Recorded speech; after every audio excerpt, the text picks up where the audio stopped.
Hello everyone, thank you for joining us today and welcome to BuzzBack's latest webinar, The Super-Connected Consumer Landscape Needs a Better Toolbox. During the presentation, all participants will be in a listen-only mode. We'll have a short Q&A at the end of the presentation, and you may submit questions at any time by typing them through the chat box located to the left of your screen.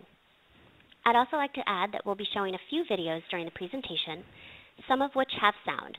So when that time comes, if you're listening over the phone, please turn up your computer speakers so you can hear the sound. As a reminder, today's call is being recorded and will be offered at the conclusion of today's event. I would like to take this time to introduce you to Catherine Kraus, Senior Research Manager at BuzzBack.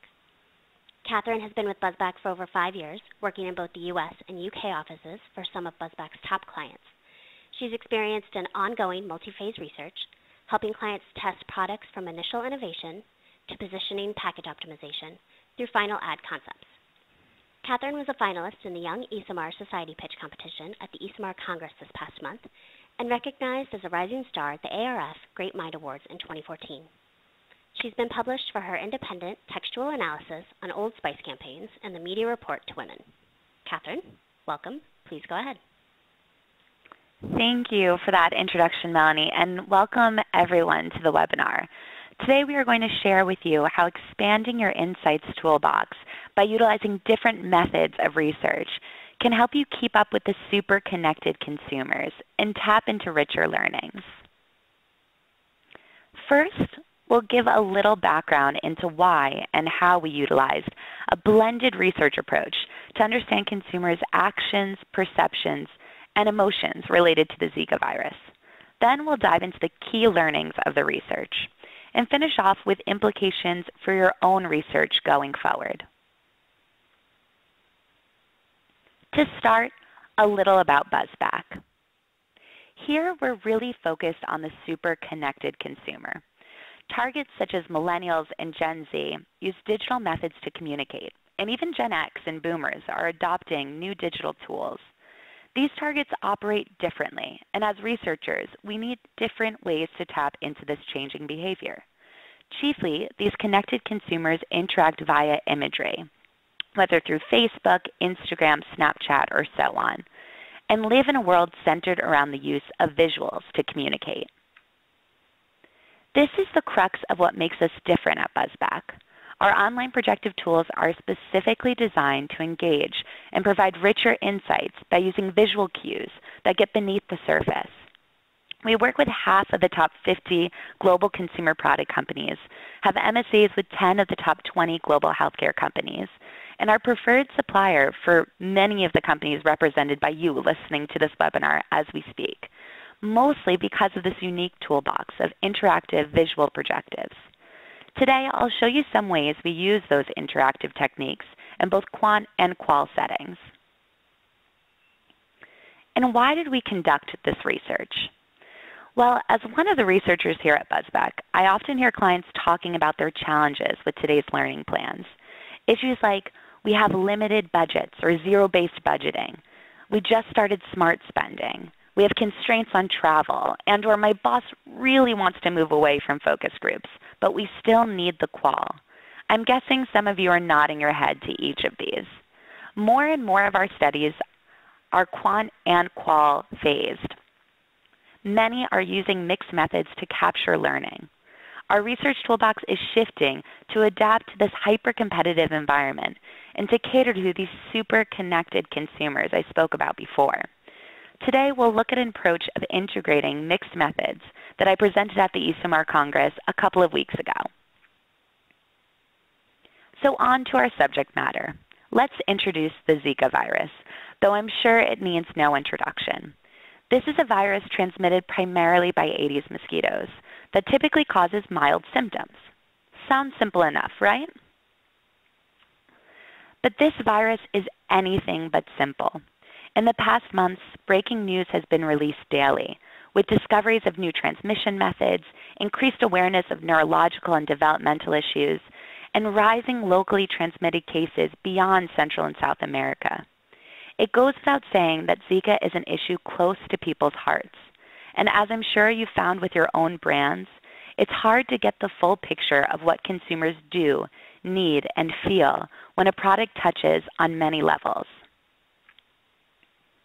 Still, knowing the strength of worldwide information sharing through both traditional news sources and social media, we assumed that knowledge of the Zika virus and an effort to protect against it would have similarities in areas with limited local mosquito-borne cases, like the continental U.S., and those with widespread, like Brazil. But to make a long story short, our assumptions were wrong, and perhaps many of you are experiencing the same thing. With all the information and communications you're giving your consumers, how much is really getting through? Maybe you assume your consumers are doing, thinking, or feeling in a certain way, and they're not. Or even if you're not wrong, maybe you're only getting half the story. By utilizing mixed methods and online projectives, we were able to dig deeper and understand the whats and the whys related to consumers' actions and feelings. Specifically, we recruited an adult Gen Pop sample, as well as a baby-focused segment in Brazil and the U.S. in 3 different studies: online quant, online forums, and in-store mobile. This blended approach and utilizing image-based projectives allowed us to compare countries and types of people, while also looking deeper into perceptions, emotions, and in-the-moment thoughts, leading us to multi-layered and holistic insights. At the end of the day, it's difficult to get the full picture from one specific approach. And while we'll speak through the lens of the Zika virus, this blended approach is agnostic of category and can translate to how you can connect with consumers on many levels about the brands and products you're working on. So let's get into the results, weaving together what we learned across all 3 modes of research. It was clear to see from the quant results that even with all the information out there, there's a lack of knowledge in the U.S., starting from the ways in which the Zika virus can spread. U.S. consumers show heightened selection of unverified transmission methods. We use Scene Builder to dig deeper into how consumers understand the spreading of Zika. Scene Builder is one of our interactive projectives that uses images to help consumers illustrate scenarios of product usage, brand interactions, and more. Participants build a scene or create a story in response to a question using customized visual elements. As you can imagine, it's super engaging and allows consumers not only to show us the items they'd consider when they're coming to prevent Zika, but also why they selected the items they did. And as seen here, U.S. consumers select more items to ensure exposure through touch or water source contamination would not result in having the virus. Though both of these are unverified methods of transmission, respondent verbatims point to consumers' personal truths about the virus. Furthermore, there is less understanding of common Zika symptoms, with some U.S. consumers falling into extremes, either death or no symptoms at all. And given the limited knowledge of Zika in the U.S., it's not surprising that purchasing prevention items and belief in the efficacy of such items are significantly less evident versus Brazil.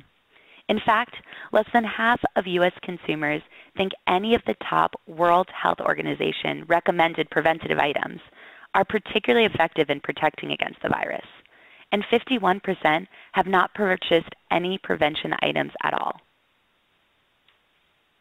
Maybe this is where you find yourself with your brands and products, knowing the facts and knowing, perhaps, that those facts are not what you anticipated. You see a disconnect between where you are and where you intended to be.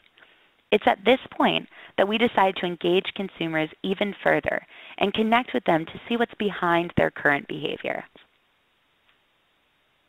To dig deeper, we utilize BuzzBack's Hive. Hive is a social insights platform designed to foster collaboration and ideation within a pop-up community.